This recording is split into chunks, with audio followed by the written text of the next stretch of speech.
Hello everyone! Welcome back to my YouTube channel. So in today's video ay gagawa naman tayo ng isang masarap na merienda, ang sinulbot na saging or minatamis na saging.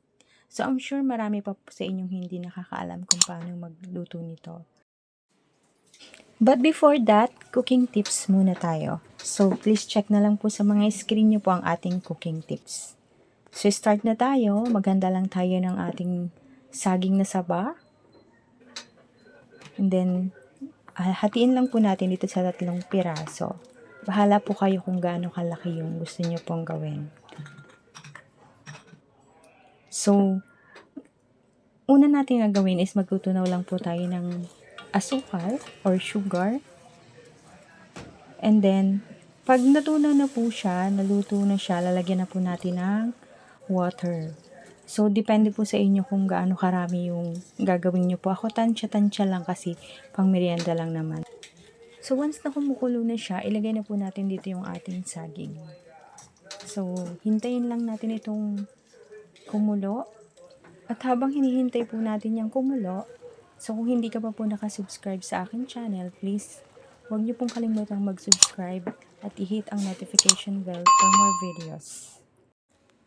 Dito po ay parang konti lang yung tubig na nailagay namin. So, dinagdagan ko po siya ng tubig. And then, para mas maluto siya ng maigi. So, hindi na namin tinakpan kasi madali lang naman maluto itong saging.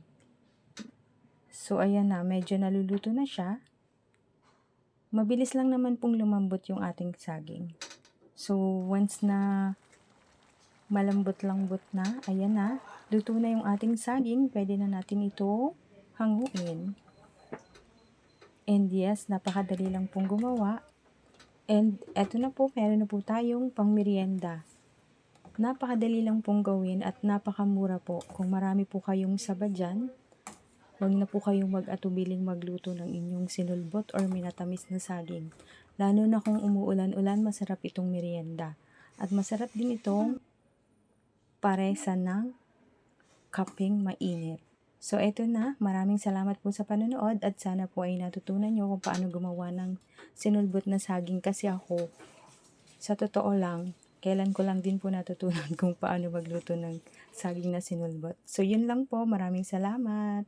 God bless us all. Bye!